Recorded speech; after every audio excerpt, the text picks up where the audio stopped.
జై Shriram. How are you all? ఎలా ఉన్నారండి అందరూ? నేను బాగున్నాను, మీరు బాగున్నారని ఇంకా చాలా బాగుండాలని మనస్ఫూర్తిగా కోరుకుంటున్నాను. ఈరోజు వీడియో నిన్నటి వీడియోకి కంటిన్యూషన్ అనమాట. నిన్న మేము వెళ్ళాం కదా, ఒక పెద్ద ఆవరణలో గుహలో శివుడు ఉన్నాడని. అక్కడ ఇంకా కొన్ని చిన్న టెంపుల్స్ కూడా ముందుకి ఉన్నాయి అనమాట.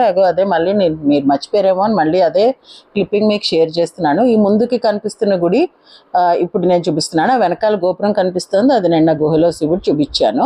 అక్కడే మనకి హనుమంతుడి గుడి కూడా ఉందన్నమాట. నిన్న మంగళవారం కదా, మాకు ఎక్కువ మంది హనుమంతుడిలే కనిపించారు నిన్న. సో అందరి దగ్గర చక్కగా నమస్కారం పెట్టుకున్నాము, హనుమాన్ చాలీసా కూడా చదువుకున్నాము అన్నమాట. తర్వాత ఇది కాలభైరవుడి గుడి అక్కడే ఉంది పక్కనే.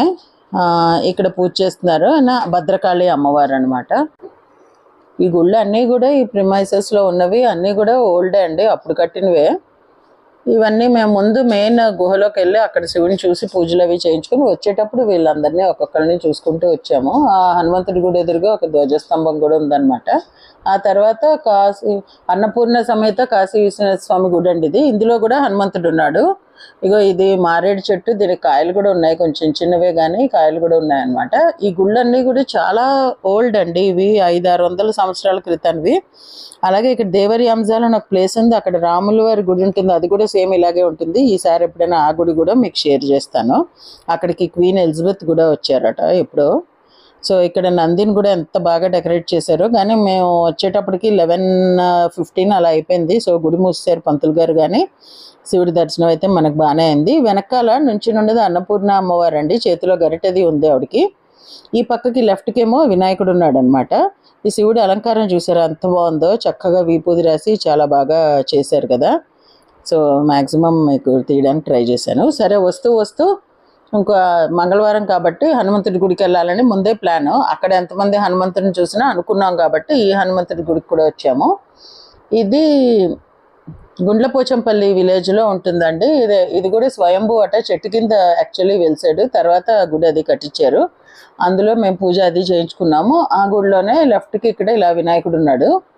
చాలామంది ట్యూస్డే నాడు కూడా వినాయకుడిని పూజిస్తారట ఇటు సైడు. మేమైతే వెన్స్డే పూజిస్తాం వినాయకుడిని.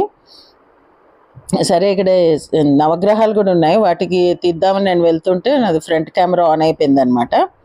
సో ఇంటికి ఇంత దగ్గరలో నవగ్రహాలు ఉన్నట్టే నాకు తెలీదు. అప్పుడప్పుడు నవగ్రహాల కోసం ఎక్కడో ఒక 10 కిలోమీటర్ల దూరం ఉన్న గుడికి వెళ్తూ ఉంటాం. అది హ్యాపీగా అనిపించింది నాకు. శనివారం అప్పుడు మనం చక్కగా వెళ్ళొచ్చు అని చెప్పి. నవగ్రహాలకి ప్రదక్షిణ చేసుకుంటే చాలా మంచిది, ఏవైనా మన గ్రహ దోషాలు అవి ఉంటే పోతాయని అంటారు కదా. సో ఈ గుళ్ళో ఇలాగా ఈ మందారు కొంచెం డిఫరెంట్గా అనిపించింది. మంచిగా మొక్కలు అవి వేసి మెయింటైన్ చేస్తున్నారు. 2 రకాల ప్రసాదాలు పెట్టారు, శనగలును నెక్స్ట్ పులిహార, 2 కూడా చాలా టేస్టీగా బాగున్నాయి అన్నమాట. ఇక ఇది మా ఇంట్లో పూసిన సౌగంధిక అండి. ఇది పొద్దున్నకి యాక్చువల్లీ ఓపెన్ అయిపోతుంది, ఇవాళ ఎందుకు ఓపెన్ అవ్వలేదు. ఇంకో పువ్వు వచ్చింది, అది ఓపెన్ అయిపోయింది, దేవుడికి పెట్టేశాను. ఇది ఎందుకు ఇలా మొగ్గ ఫామ్లోనే ఉండిపోయింది అనమాట. సో నేను ముందు పువ్వు షేర్ చేశాను, మీకు మొగ్గ షేర్ చేయలేదు కదా అని మొగ్గ అది షూట్ చేసి మీకు షేర్ చేస్తున్నాను. మరి ఇవాళ రాత్రికి ఏమైనా విచ్చుకుంటుందేమో చూడాలి. నేను సాయంత్రం నాకు చాలా ఆకలిస్తుంది, ఏం చేయాలని చూసి మ్యాంగో సీజన్ కదా అని మ్యాంగో మస్తానీ చేసుకుని తినేసాను. ఈ వీడియో నేను లాస్ట్ ఇయర్ షేర్ చేశాను, ఇప్పుడు మళ్ళీ మీకు లింక్ ఇస్తాను, చూద్దరు కానీ ఎవరైనా చూడకపోతే. అలాగే నిన్నటి వీడియో కూడా ఇవాళ వీడియోలో లింక్ ఉంటుంది, చూడండి. ఇది మే ఫ్లవర్ది కూడా ఆల్రెడీ నేను షేర్ చేసి ఉన్నాను. వీటన్నిటి లింక్స్ ఇవాళ మీకు డిస్క్రిప్షన్లో ఉంటాయి, చూసుకోండి. సో ఇదండి ఈరోజు మా వీడియో. మీకు నచ్చింది అనుకుంటా. నచ్చితే please like, share, comment and subscribe to my channel Varahi world. Signing off for today folks. Jai Hind.